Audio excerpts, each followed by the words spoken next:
Good evening, everybody, and welcome to the July meeting of the City of Pittsburgh Citizen Police Review Board.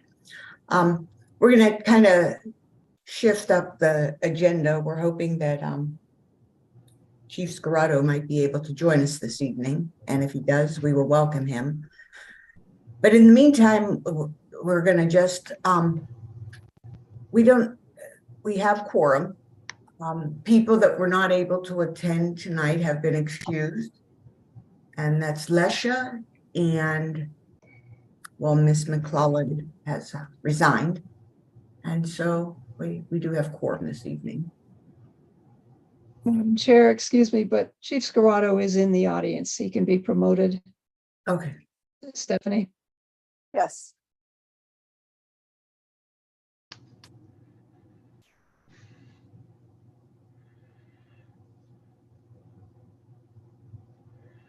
Sorry, Beth, I'm just trying to find them.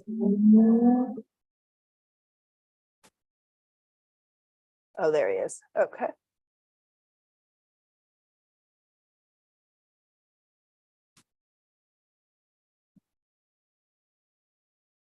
Should be promoted.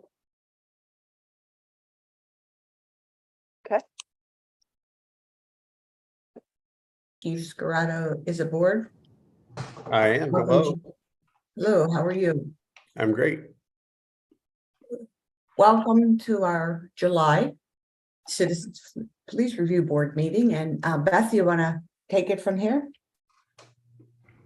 Sure, happy to do so, but I would make one suggestion, Madam Chair, that you may want to take an action on your minutes from the June meeting, because I understand one of our members may be having to leave early. I'm sorry. So everybody should have received, I think it was about a week ago, your minutes. Do I have a motion to accept the minutes?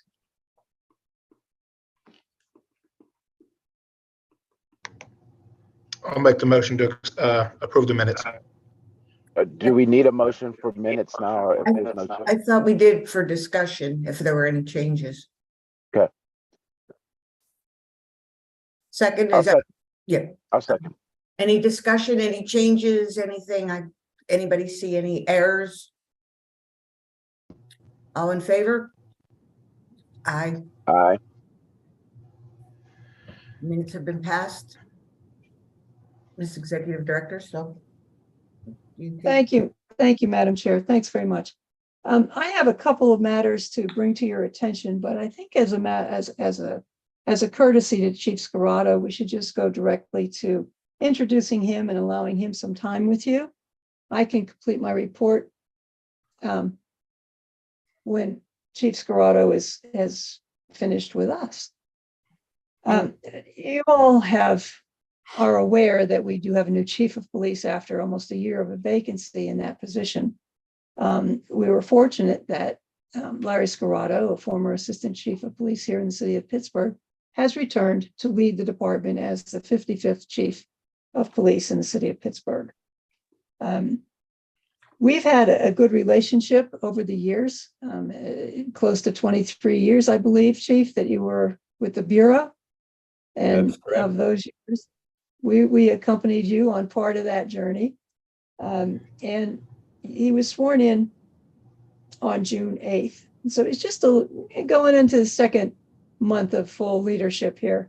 And it looks like he's staying, and that's voluntarily, right?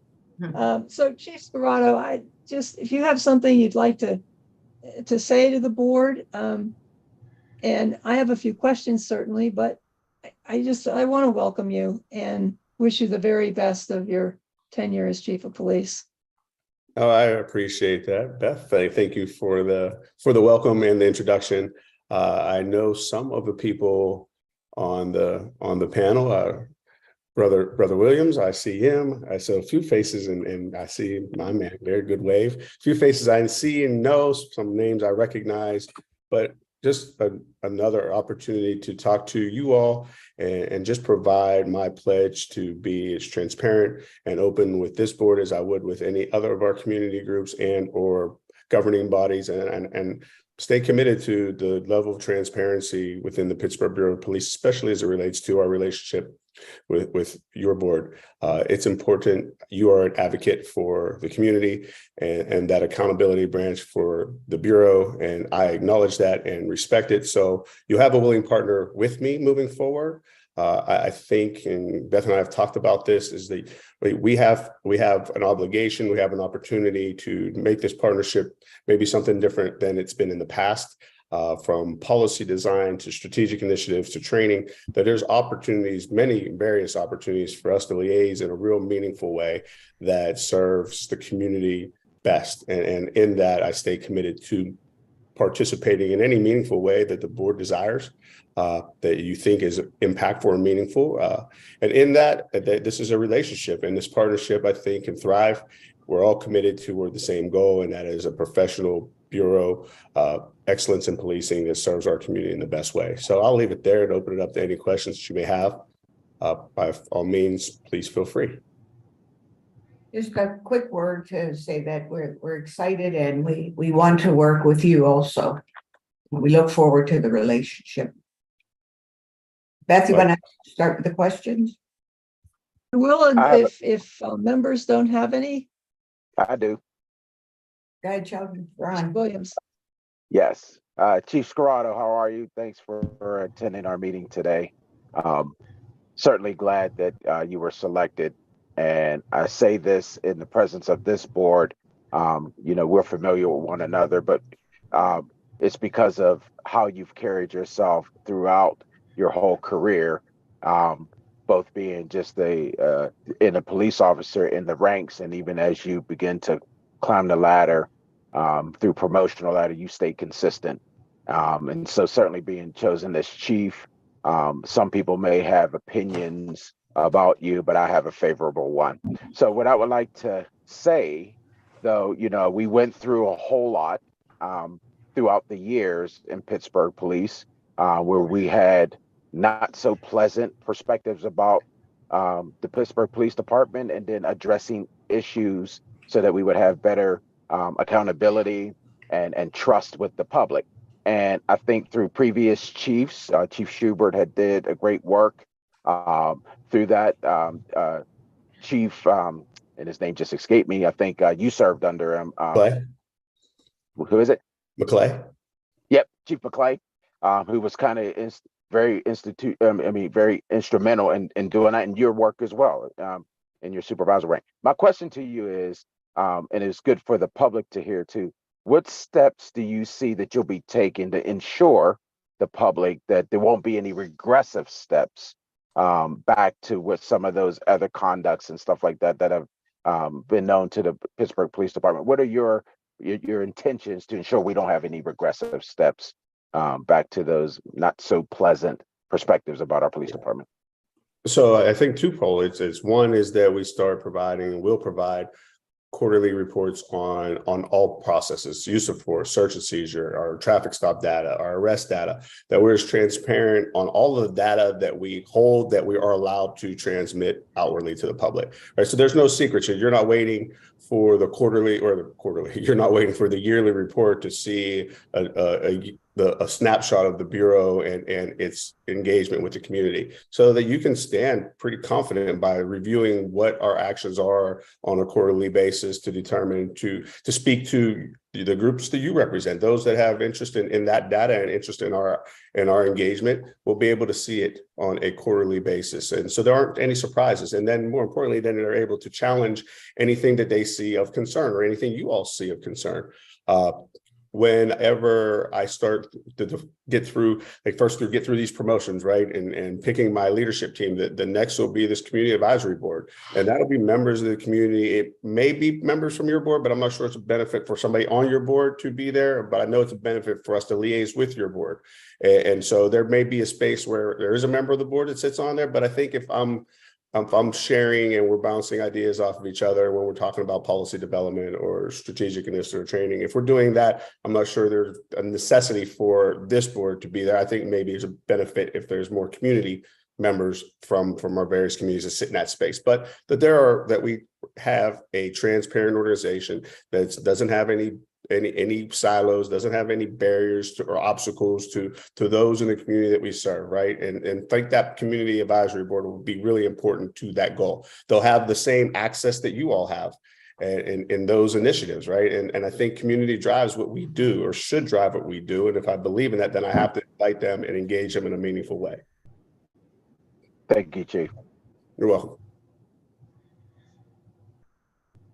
Other members?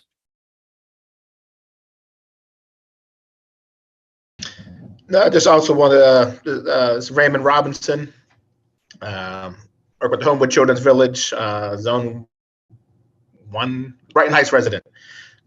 Just welcome aboard. Obviously, been following the search for some time as the city's been doing this, and somewhat familiar with some of your career throughout, and pleasure to work with you. I look forward to it. Thank you. Mr. Green, did you have anything, or wasn't sure? Are you good? Nothing to add, no. Okay, thank you. Beth, would you like to ask your questions? I have a few for our chief. One of which I'm just going to right away ask this concept for the community advisory board having the same access of things as we do. Could you expound on that a little bit? So We don't know anything about your idea for it, Chief. I'll say, so for instance, so when I was in Florida, while all brief, there were still some really cool things we had the opportunity to do, like when we did civil citations for juveniles. It's a diversion program that directed for certain misdemeanor crimes, or for low-level misdemeanor crimes, that we wouldn't introduce the young person to the criminal justice system through traditional means, and that there was a process through juvenile citation or civil citation to redirect the youth to different services, right? And in that was born in that room, and that was fostered and facilitated through a partnership with that board, and otherwise that's where community has a voice in police decision making, where otherwise they hadn't.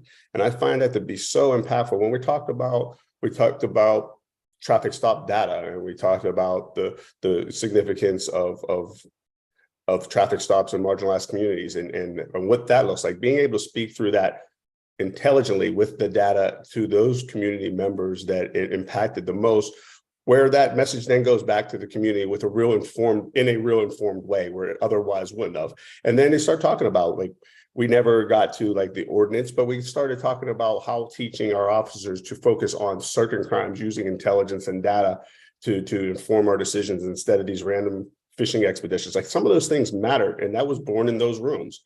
And more importantly, it gave credibility to our message that when we walked out of there, that community had a say in our strategic initiatives, in our processes, in our policy development, in our training. And that's important. And I think to legitimize any police department, like you hear me say it, if you have it, like, community are the police and police are the community. We've been talking about that since 1857, and we've been getting it wrong for 200 years. Like, we have an opportunity for the first time to get it right. And I stay committed to that. And I think that's when you have community advisory boards. That's what they do, whether it's sitting on. So I had a community member that was a retired judge. She sat on our promotion panels for all of the supervisors, for sergeants, the assistant chief, the majors. We had them sit on the hiring panels for our new hires, so that they had not just sit, right, but they had meaningful influence in that decision-making process. And oftentimes, sometimes the dismay or objection of our bargaining unit, but I still felt it was a worthwhile fight, and it was a worthwhile argument to be had, that it mattered, and that it gave our community the opportunity to see what would have been a secretive process to them otherwise, a very clear, defined process that they could go back to the community with confidence in how we promoted people, how we hire people. And that's the transparency I speak to. I think that's very important, having that community engagement at that kind of level. I want us to be very careful, and perhaps you and I can talk about these things, separately, but I want to be cautious about not undermining the purpose and the mandate of this board. And if you were to read through that, you know who we are, what we do. But the role of the review of policy, procedure, recruitment, hiring, training, discipline, et cetera, is specifically authorized. And so that's what the board is supposed to do. And how we build in their role into your ideal of a community advisory board, I think will be important as we go forward. Not just so that everybody understands where everybody's coming from and what everybody's role is. You Right. know, we've had that kind of problem internally where over the years, administrations, the police administration, sometimes guided and directed by the executive administration, was not as forthcoming and transparent with this board as the charter and the ordinance expected. And so we've had changes in the charter, and we've had to express in the charter in 2020, when there was the most recent referendum to amend the charter provision for this board, passed over 73% of the vote, which was really directed to the administration that you must cooperate with the board to the maximum extent. And so those kinds of things that happen, that show up in ordinances and charters and that sort of thing, usually come about because of resistance somewhere along the line. I do not anticipate that, Chief, with you. And I'm saying we can work together on these things, and that would include the development of your community advisory board, and understanding that there are things that are reserved to this board that cannot be delegated by anyone. So that said, I have a question about IA Pro, the blue team. I understand that's the same system that's used by the Pennsylvania State Police, and it's very comprehensive. Will that be the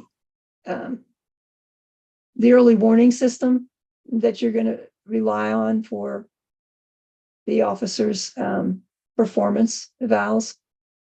Yes, it is. So I obtained funding from a private source for that in 2017. So it is existed in a box, I guess, or in a computer shell somewhere for the last 5.5 years. So it is a great tool that it has two purposes, right? It gives us real-time acknowledgement, real-time oversight of our officers in the field. But it's also a early warning system for those that are, whether it's use of force, whether it's traffic stops, whether it's disproportionate toward any specific ethnicity, when they're doing the right thing, the way in which they document force, the way in which they document search and seizures. So it is putting all of that information in one place, where in the past we would have had to go into various programs, compile that data. Oftentimes it wasn't very comprehensive in a way that most people would understand. So then it provided very little, if any, benefit at all. I believe in Blue Team as a way to, again, not early warning system to prevent poor behavior, but also to acknowledge when our officers are doing the correct thing. And this system does so. So now it is developed it's in part being trialed in OMI, but the rollout still hasn't taken place for 5 years on the Blue Team side of it. And it's been purchased, it's been funded. So I can't tell you the why. I just know that it's not acceptable, and it won't continue to remain that way, because it's a tool that is of benefit to not only the department, but to our officers in our community, for that transparency that I speak about, the way in which we report hourly. And that's where we glean that data from. And so, used as a tool, it's very purposeful for both acknowledging great police work and then acknowledging when we have those outliers. I think it's a good tool too. I'm familiar with it, and I'm glad to see that it's being implemented. A lot of things that happened in the last several years have kind of held the Bureau back. And I think we all welcome your contemporary look at today's law enforcement, the needs, and how to instill the discipline necessary to maintain that level of professionalism that's expected by the community. And I know there's been other things, other parties have tried to influence the accountability on our law enforcement here in Pennsylvania. And I think back a couple of years ago, the legislature adopted Acts 57 and 59, and it all involved training. Do you know, and this is not, I understand if you don't, but if the required training under Act 59 related to de-escalation, use of force, if that has been accomplished by the Bureau, I think it was effective in 21. I don't remember, January, maybe. Right. And I believe so I'm just suggesting what I believe in the moment. I believe that was part of the MOPEC training curriculum as well. So we are because of our yearly certification that it's a MOPEC mandate. It's not an optional training by any organization to adopt, that it's mandated in the required in-service training. But I will get an answer for certain. But if I'm speaking in the moment, I believe we already do it based on the Training Commission's mandates. Yeah, that's what I was curious, and I never had an opportunity to ask. And there's one other little thing you and I spoke about, and for the board's edification, our ability to obtain the training curricula pre and post supervisory promotions. There are a number of items in the policy and the procedure that when we were looking at how we were training our supervisors, we knew we didn't understand completely what that curricula was, the topical requirements, et cetera. We knew that there was a period of time that they had training over, I think it was a 2-week period supposed to occur. So we extracted from the existing policy and procedure those items that we thought would be helpful for us to have a better understanding of the leadership training, the professional development. We have been attempting to obtain that since November of last year. You and I spoke about it a few weeks ago, and I just wondered if we had any inkling of what direction we were going to go with that, if there is a reason that it's going to be not given, or just to clear for the board where we stand on that, because it is an open inquiry and it's important. It's very important because it's about our police supervisors and what kind of professional development plan we have in place.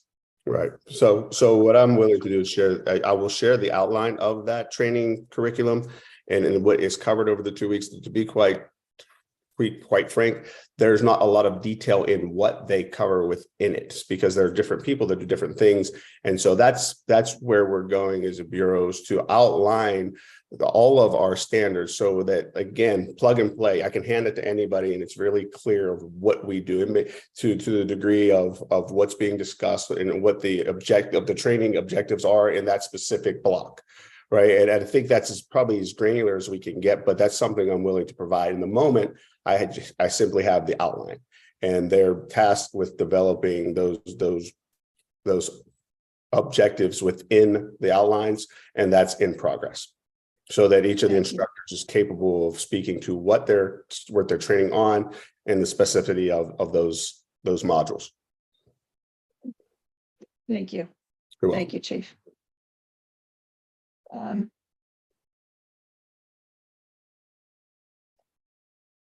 The police staffing report that was released last week raised a little bit of controversy.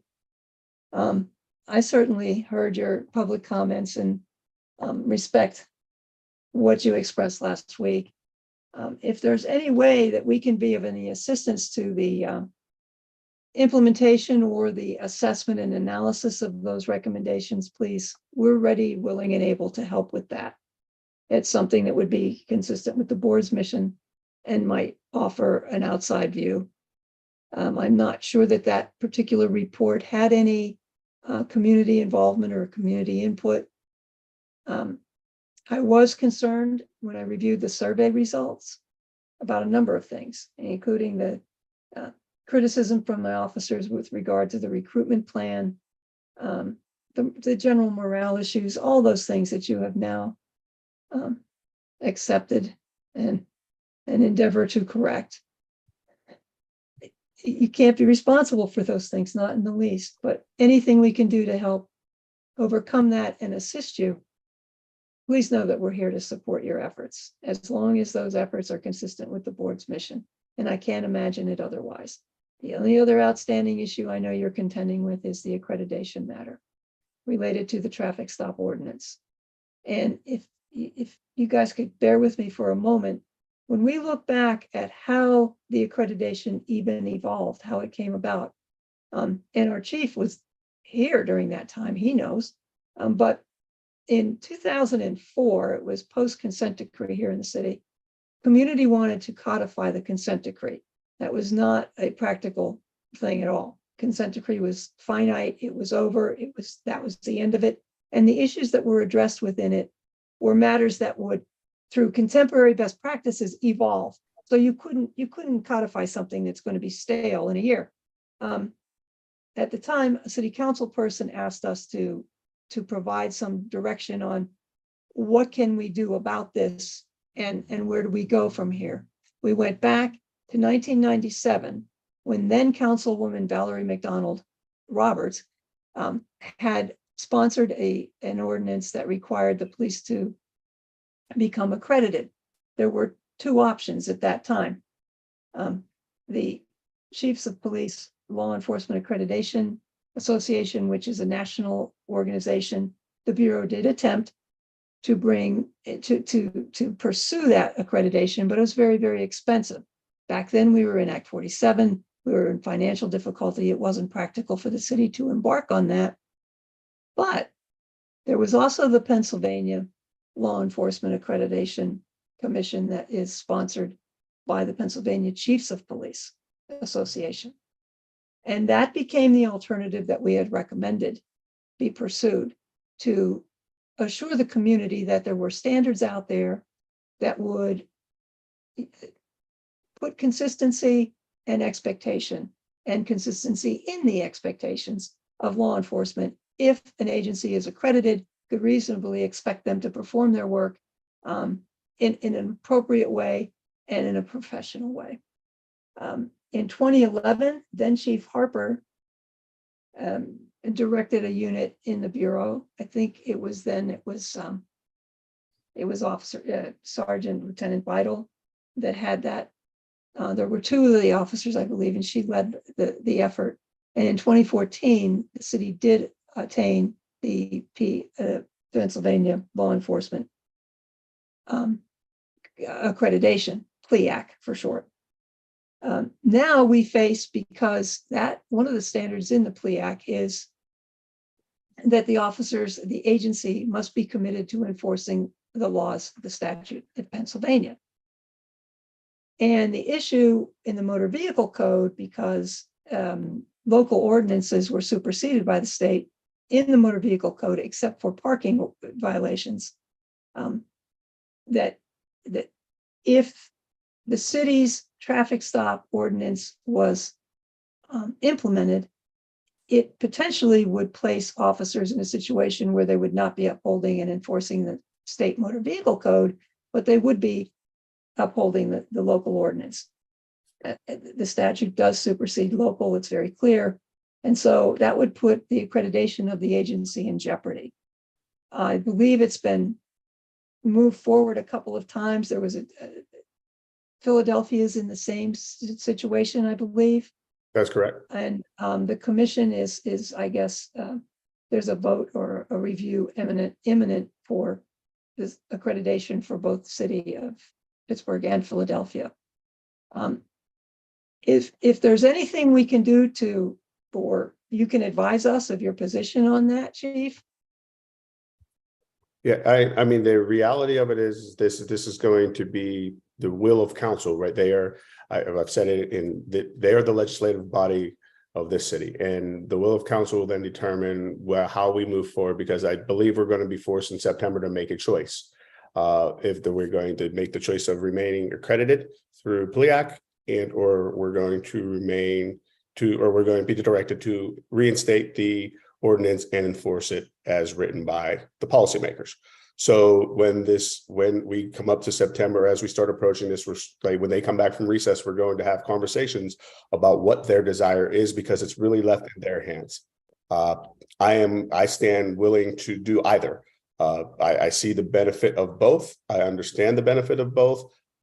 And it ultimately is in the decision of council. It's their ordinance, and they were aware and are aware of the impact it has on accreditation, maybe not clearly when it was passed, but certainly today. And in that, whatever decision they make, we will, as a bureau, follow. Okay, well, we will reach out to council and see if we can provide information to them. The importance of it being that compromise back in the early 2000s, that you want these standards, here is a way to have those standards and to count on those standards being present in your bureau of police to the community. And now the community wants to do something that will toss out those standards. So I think there's a lot of discussion, public debate and discussion that this matter is worthy of. I agree. Is there anything in particular, Chief, that you would ask of us? I'm not in a moment, other than our conversations in the past, like open line of communication.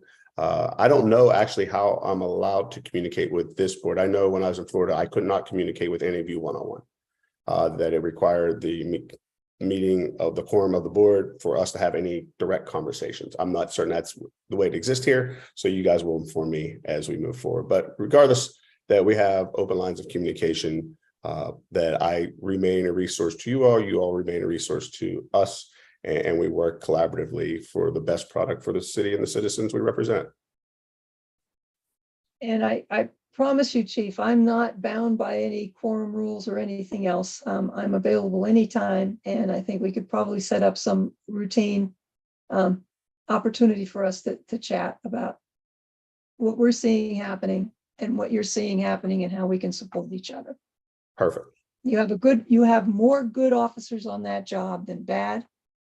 And we are here to protect the good cops from the bad citizens, and the bad citizens, the good cops from the bad citizens. How am I getting this backwards, guys? Help me out here. I get where you're going. Citizens from bad I get where you're cops and going. good cops from bad citizens. There we go. It's easy. It's easy. Distraction is easy. I thank you, Chief. Madam Chair, that's all of my questions for the chief. Thank you.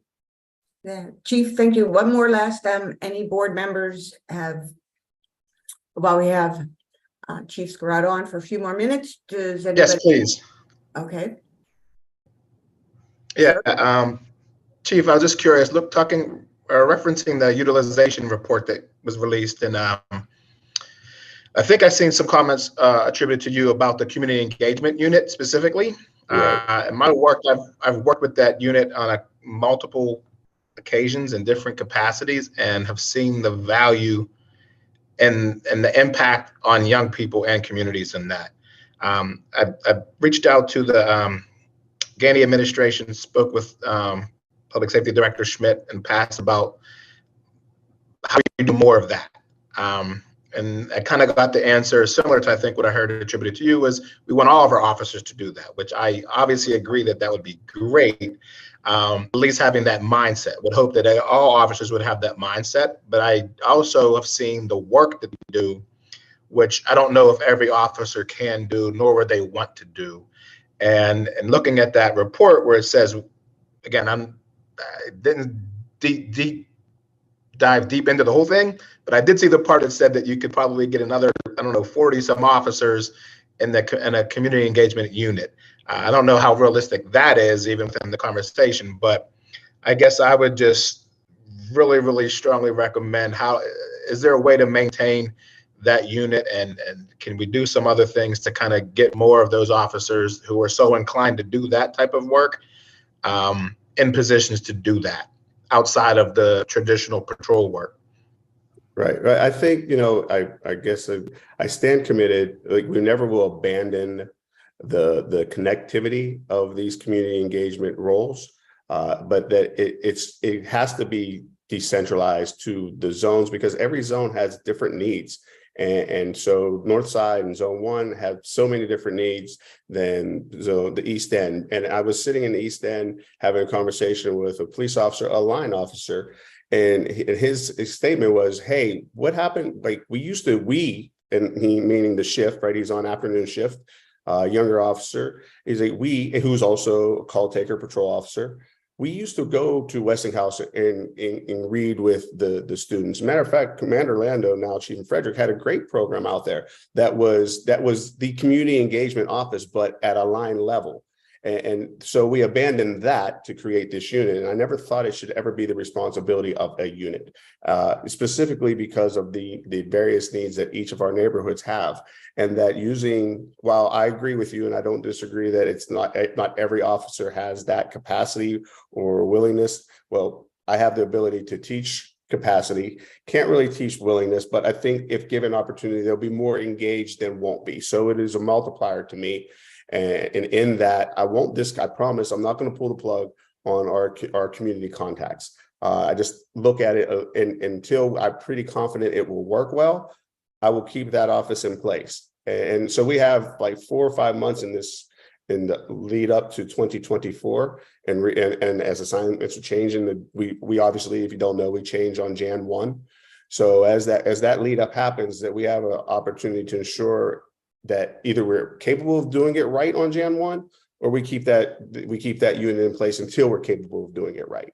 But that we start decentralizing those responsibilities back to the districts, identifying sergeants that have, so now you have supervisory staff that have responsibilities to our community and can liaise where we're sending patrol officers. I think like Brighton Heights, right?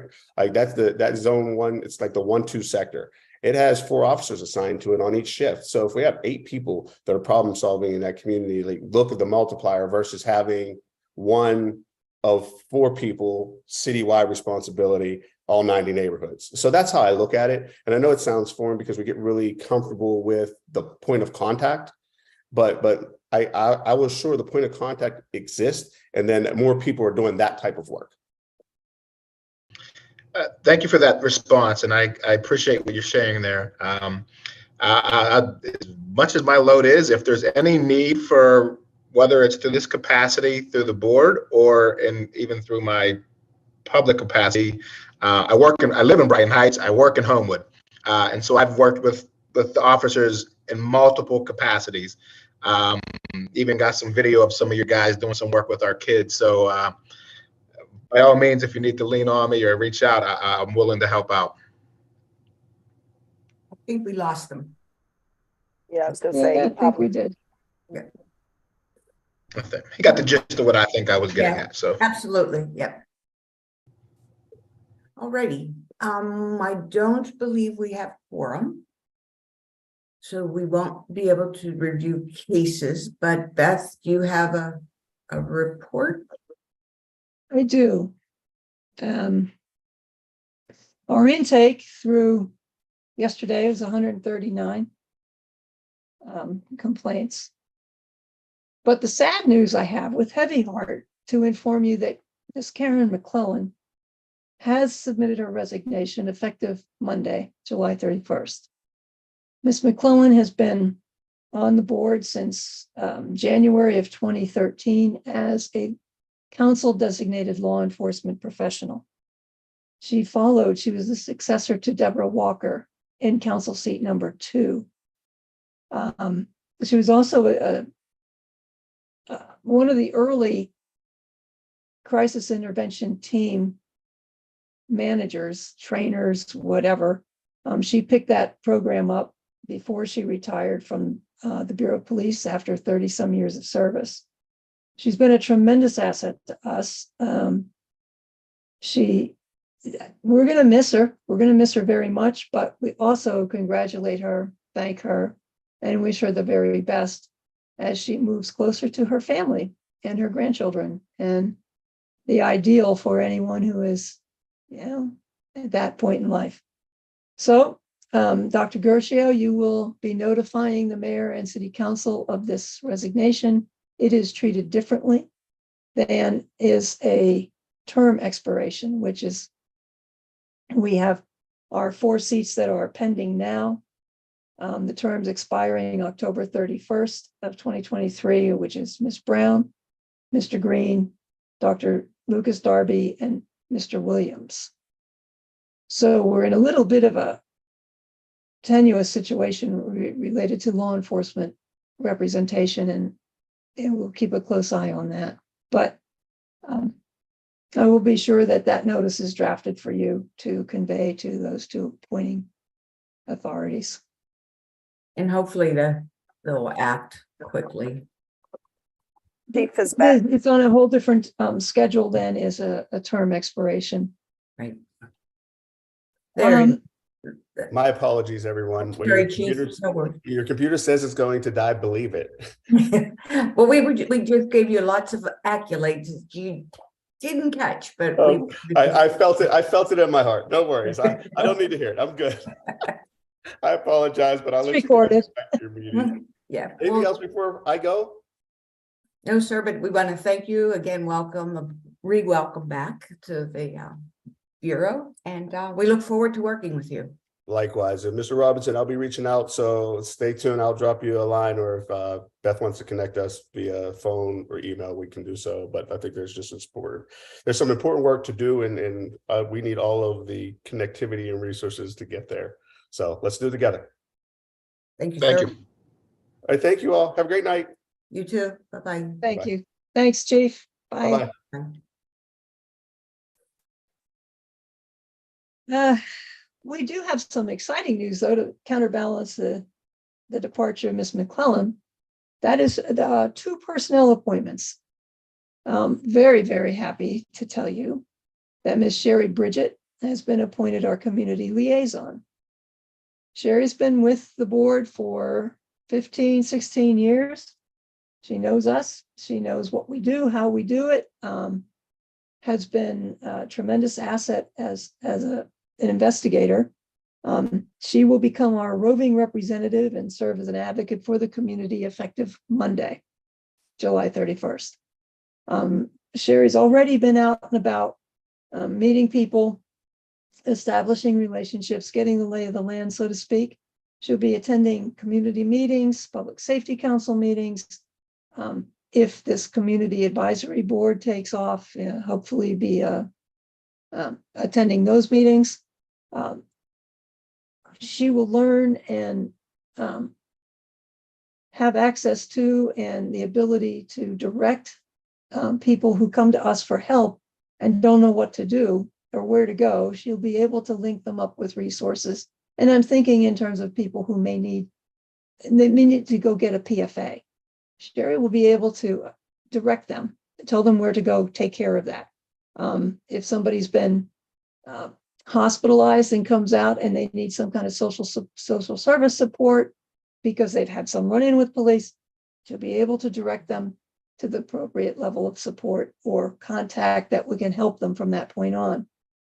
She'll be able to bring home the concerns and the expectations of the community in a way that we haven't had the benefit of over the years. This will be a consistent community designate for our board and our representation. So Sherry, if there's anything you'd like to say to the board, congratulations, and we're delighted that you're accepting this role. It's critically important to us.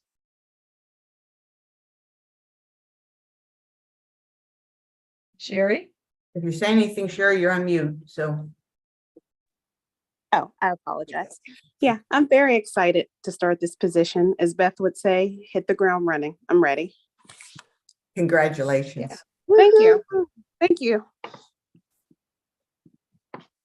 It's just super, super. And of course, that will move us into the fall to appoint another investigator. That will be 2 investigators that we'll be looking for in the fall. Our second significant personnel appointment is that of our administrative assistant.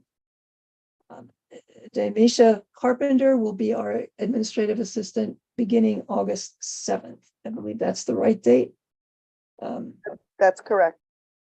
Demisha is a graduate of Alabama State University in Montgomery, Alabama. She attained a bachelor's degree, a Bachelor of Arts degree in political science with a minor in legal studies. Demisha also served as an intern in our office. We shared her with the city's ethics hearing board in the summer of 2019, I think. Yes, in 2019. So we had an opportunity to acquaint each other with each other, and we were super impressed with her abilities, not just with the teens of managing an office, but also her expertise with social media, her work with law firms, where she recently came from a local law firm. She's familiar with legal language, preparing documents, all the sorts of things that we need to be able to have steady in the office. We will now have it as of August 7th. It'll be awesome, just wonderful. And we couldn't be happier that it worked out, that she was back in Pittsburgh and looking for a job, and she's come home to the board. It's wonderful. So we promised you by September we would have those positions filled. They're not only filled, but they will be operational within the next 2 weeks. Wonderful news. It's awesome. It's wonderful. And I think Chief Scarrado, he genuinely is coming in with a very contemporary mindset and approach to what his undertaking is. It's a huge undertaking. This bureau has been, they get by, but they need some very strong, Leadership. reliable work environment. And I think he has the right ideas. He certainly has the experience, and he, as assistant chief when he was here before, structurally he understands the organization. So I think we're in a good place. That police staffing report that came out was a lot of data. My understanding is some of that data had to be tweaked along the way, and all of that doesn't matter. It's data. And the only pushback to that is, while data can be very, very important for informing things, it gives you an idea about things, it in and of itself is not the whole answer or the whole plan. It can help inform, but without that experience and the human eye on it, and the nuances of, in this case, our city, that data is not, it needs to be tempered by those things. And I think Chief Scarrado, by his initial reaction last week, has demonstrated that he recognizes that as well. So I think we're in a good spot.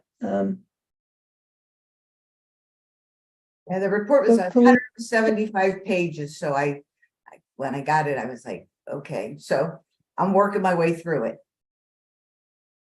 It's interesting that, that the juicier stuff, the interesting stuff was in the surveys, I think, the employee surveys.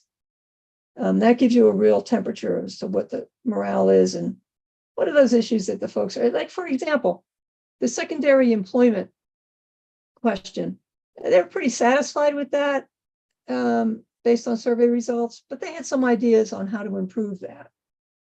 But yet over there on all their primary duties, their primary job, they're not very happy. So what's the disconnect here?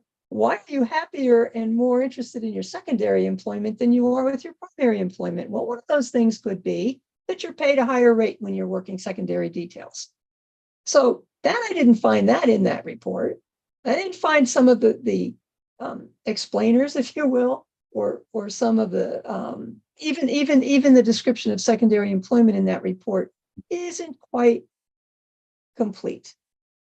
But again, those are the nuances I refer to. If you don't have a familiarity and experience with it, you would not understand why the data is reliable or maybe not so reliable, or to be criticized for being too quick in response was a little bit out there. I thought, curiously, we hear people complain about the police never came, or it took them hours to come to me, or such and such. And this report criticizes them for being too quick to respond. Now, that should never, you should never be, criticized for doing something good. But that justifies the recommendations on staffing reductions for patrol, et cetera. So, you have to know what those nuances are, what's unique to your city.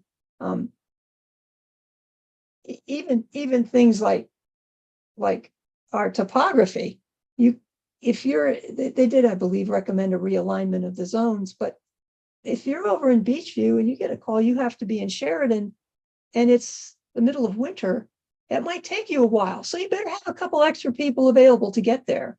Things like that, where the human experience interprets the data in a practical way. And I think he recognizes that. And that's a big plus. So that's all I have for you, members. I don't know if you have questions or direction for us.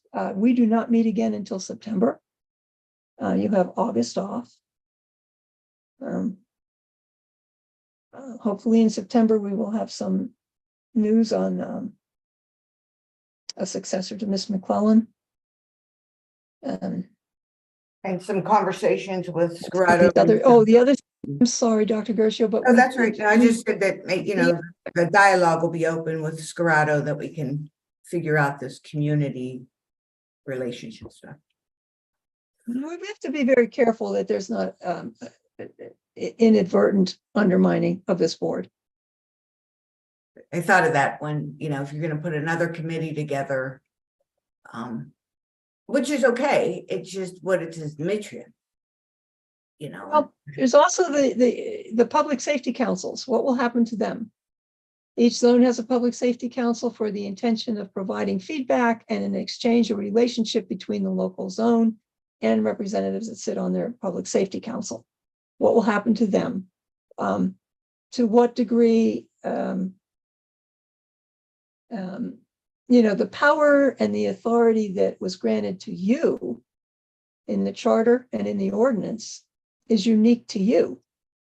And so we'll be vigilant, and I hope have an opportunity to participate in the development of this advisory board. I think even, we've talked about it over the years about having a focus groups for you to advise you in terms of what's happening on the ground. So maybe this can be supplemental also to inform the board of things that are going on that we don't recognize or know about. But with Ms. Bridget out there, we should be a little bit more on the cutting edge of recognizing what trends are on the street in the neighborhoods with the police. And with that in mind, being concerned about both what's happening with the reorganization for the officers, how that's affecting their relationship with the people in the community, and of course, the enforcement actions that lead to complaints. We'll see. We'll see.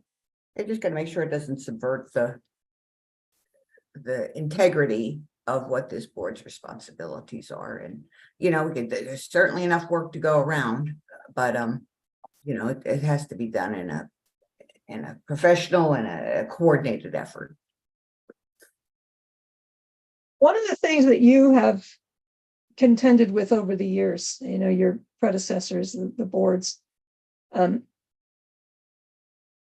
things that people would come to the board with were fairly controversial, or they were of a nature that what they wanted was not practical, wasn't lawful, wasn't something.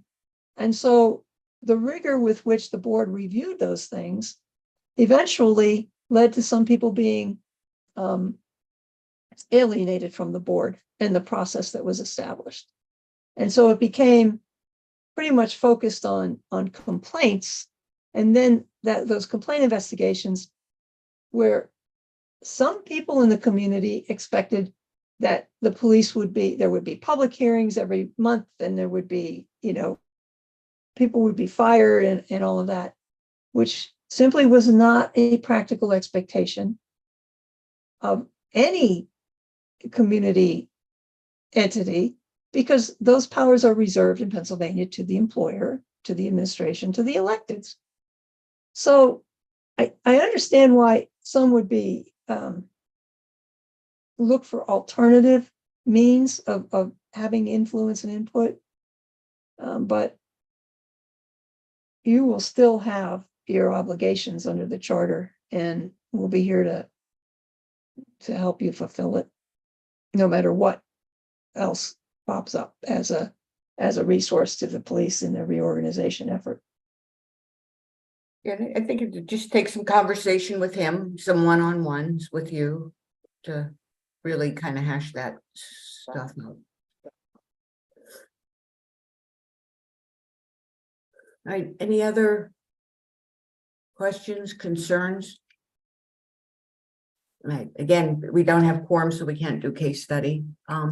Our next meeting is in September, as Beth said, and if I could pull up the data, I'll let you know in a second here. Yeah, give me a second. I'll share screen. Thank you. Uh-huh. But I While can- you're looking, may I ask the members that are still here, are you satisfied with the response that the curriculum is being developed, the goals and objectives are being filled in for the training that we were seeking? Is that like the word on the street you were getting, or? No, in my frustration, I have said to you, and I believe publicly, that I don't believe they had the material that we were seeking. Right. And my impression is that they are developing the material that we were seeking now under Chief Scarrado's direction. So I feel that we have the answer to our question without having to pursue a subpoena, with a subpoena enforcement sure to follow. Perhaps Mr. Ward has a different perspective. I do not. It's basically that they didn't have anything and they're hurrying up, not hurrying up, but they're putting something together. Is that the impression everybody else got? I would like to see the outline. He did indicate that that was available and would be produced. Mhm. Yeah. Modules will be developed, as Ms. Pittenger said, as time progresses. So I'm thinking that the outline is being created. I mean, I don't think they really had one, right, until we began to ask. Is that correct? We don't know. Okay. It might be correct, it might not be. We just don't know when that outline was created. I guess the one question I have would be is that moving now because of the chief's presence and his action? Or was this ball always in motion towards this end, which I don't know. We looked at their policies and procedures, and from those we extracted the elements of the request. And they had generally like some kind of leadership training. Well, okay, what does that involve? You know, what's topical underneath that? What are your goals and objectives for that?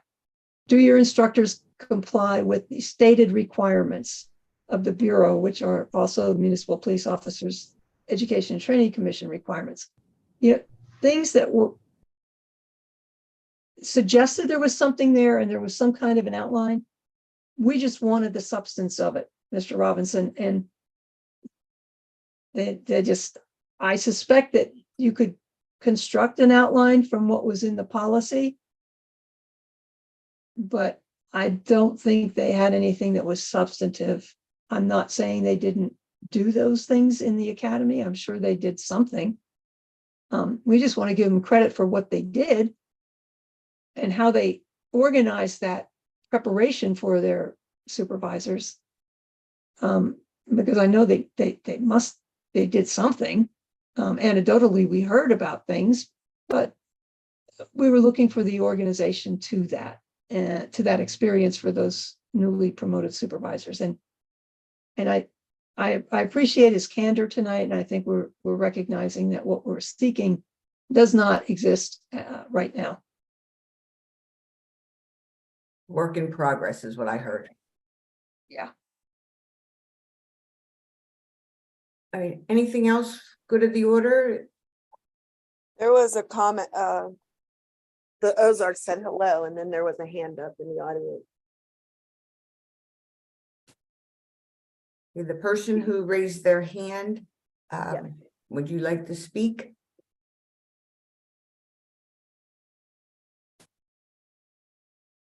I'm gonna give her permission to speak. Okay.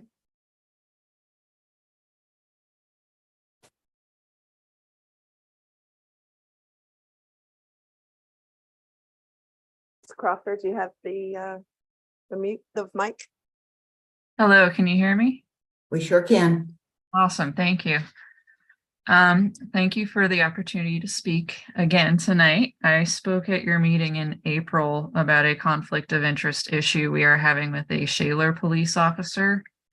And I decided to return tonight to elaborate on our issue and share some further developments. My husband and his ex-spouse have 2 children. My husband returned to family court for custody modification to help with some ongoing conflicts. 4 days after they had a court mediation session, her boyfriend, a Shaler police officer, followed us home and made a traffic stop in our driveway. My husband made it known to all officers involved that the connection was an issue. This officer never recused himself, even after he made it known to dispatch that he knew us. We have audio recording of this officer almost taunting my husband about his presence there. We followed legal guidance from many professionals and have taken many actions to understand why this officer did this and why he never recused himself. We have continually requested to have no contact with him or be in proximity of him. He's continued to force interactions with us, such as showing up at court-ordered custody exchanges, off and on duty. He will come stand behind us and make comments about us being intimidated. These actions happen in front of the children in our family.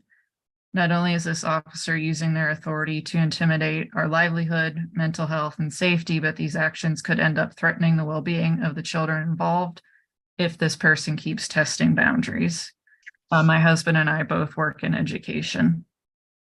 My husband's ex works for Shaler Township. She has begun responding to our right to know requests, even though we send them to the township manager directly. In the past, she has tried to avoid giving me our pool passes, so we don't know why she isn't trying to avoid involvement in this matter. July 11th, I spoke at the Shaler Board of Commissioners meeting about this issue and the importance of conflict of interest policies. After the meeting, I reviewed the live stream on their Facebook page. I was very surprised to see that at 27 minutes in, when I spoke, there was no sound or closed captioning. Others throughout the meeting experienced sound issues, but it was not a complete silence as it was for my part. The sound and closed captioning began again when a commissioner asked me a question. During my silence, you can hear sounds of an iPad sending and receiving messages. When I contacted the township about this, they said they had issues with the microphone. The conflict is still clear and continuing. I again ask all police departments and municipalities, especially Shaler, to implement or enforce conflict of interest policies. I would ask all officers to act without bias when encountering someone they know, whether it be positive or a negative connection. I am already working with some elected officials and legal professionals, and I'm dedicated to continuing this work. Thank you very much for allowing me to speak here again tonight. Thank you, Katie.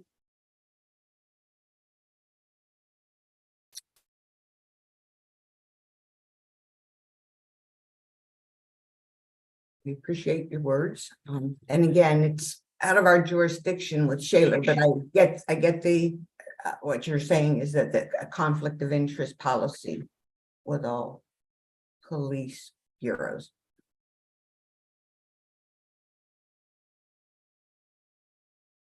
Dr. Gershio, I would just suggest to the township has to have a designated right to know officer. And if that person you sent it to is not the designated right to know, it's probably why it was sent on to the other individual. But you can look that up or find that out, who is the designated right to know person. And if that's, if you're not being satisfied with that, the Pennsylvania Open Records Law does give you an option to appeal that to the State Office of Open Records, and they will render a decision. It's a third party that might be helpful for you to bring it to their attention as well.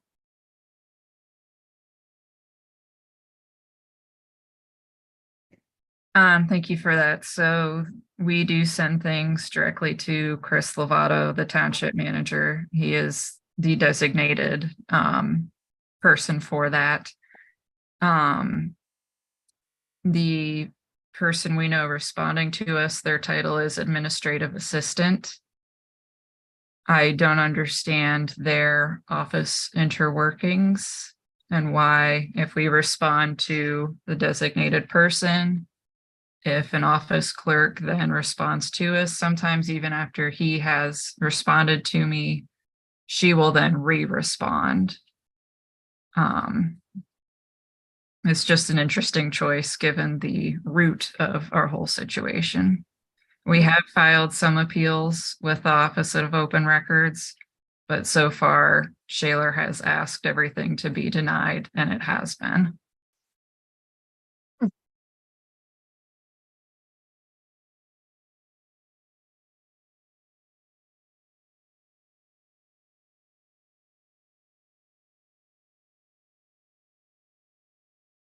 Well, thank you again for taking time to say something this evening, and we appreciate you and the time you're the time you gave us here tonight about your situation. All right, is there any other business? Hearing none, with just a reminder that our next meeting is at 6 p.m. on June 26th. Again, it'll be by way of Zoom.